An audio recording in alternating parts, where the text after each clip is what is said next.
ayaw mag-disengage ng compressor. Ano ang posibleng problema?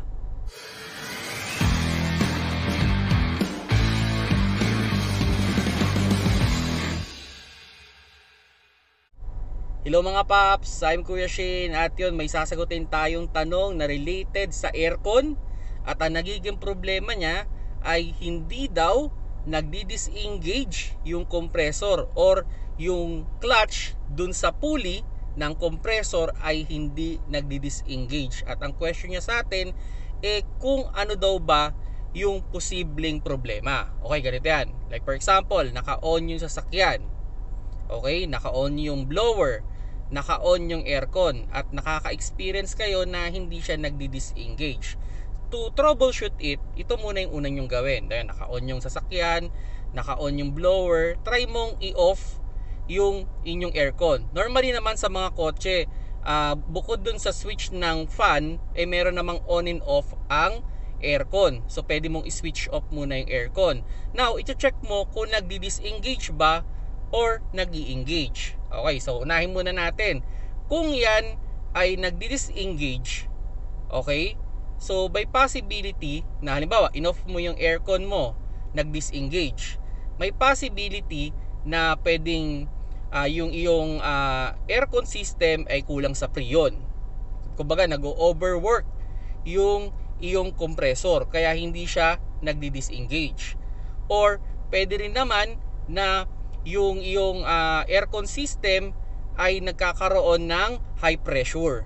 Okay, so yun yung kailangan mong i-resolve ngayon. So pwedeng yung higher pressure ay dahil sa maduming condenser or mahinang auxiliary fan motor. Or yun nga, pwede nga kulang sa freon. Now, sabihin na natin naka-on yung sasakyan at pinrest mo yung inyong aircon switch at hindi nag-disengage. May tatlong possibility na problema yan. Number one, kung medyo matagal na hindi nagamit yung sasakyan, pwedeng dumikit na o kinalawang na yung clutch at yung pulley, kaya hindi siya naghihiwalay. So ang isang sistema doon, pwede mo siyang puwersahin, pwede mong gamitan ng screwdriver para humiwalay, o pwede naman pukpukin ng konti para humiwalay, para matanggal yung kalawang.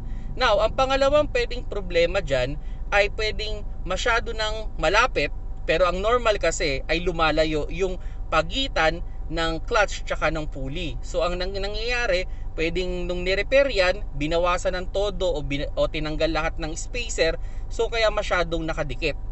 Okay, kasi dapat yung clutch tsaka yung pulley may pagitan yan, at least mga gapapel ang pagitan yan. Okay? Kasi pag masyadong malapit yan o dikit na dikit, ganun yung mangyayari nga. So, ang isang idea doon, pwede mong dagdagan naman ng spacer, na ang normal kasi ay binabawasan natin ng spacer pa. Kasi through time, luminipis yung clutch tsaka yung pulley. Lumalaki yung space niyan. So, yun, para lumiit yung space niya ulit, binabawasan ng spacer. Pero kung halimbawa, kare-repair, binawasan ng maraming spacer, normally may 3 o 2 spacer yan. So, kung tinanggal lahat ng spacer, pwede mangyari din yun. At ang pang-apat na posibleng problema dyan ay yung relay. Okay? Yung relay ng magnetic. Kumbaga, non-stop siya, naka-remain on siya na minamagnet niya yung clutch do sa pulley. So yung kailangan ninyong palitan yung relay. Actually, pwede pang may problema pa sa electronic yan. So ang advice ko dyan, kung sakaling ma-experience nyo yan, dalhin nyo na kagad sa pinakamalapit na repair shop para mas makita kung ano talaga yung problema. Just a story lang, nangyari din sa akin yan way back then. Patay na yung sasakyan, okay? Naka-off na yung sasakyan, pero yung pulley tsaka yung clutch, magkadikit pa rin. Okay? So ang issue kasi doon, pag continuous yun na mangyayari, pwedeng magkaroon ng yung tubo ng ating aircon, mamumuti o magyayelo dahil hindi na nga tumitigil yung pagdidikit ng clutch saka yung pulley, wala nang pahinga. Then pwedeng malobat din tayo dyan, So ang nangyari doon, pinalitan lang siya ng relay. Ang naging problema nun is relay. Kasi kumbaga, patay na yung sasakyan, nakakabit pa rin yung clutch do sa pulley. Then nung tinanggal yung battery, humiwalay.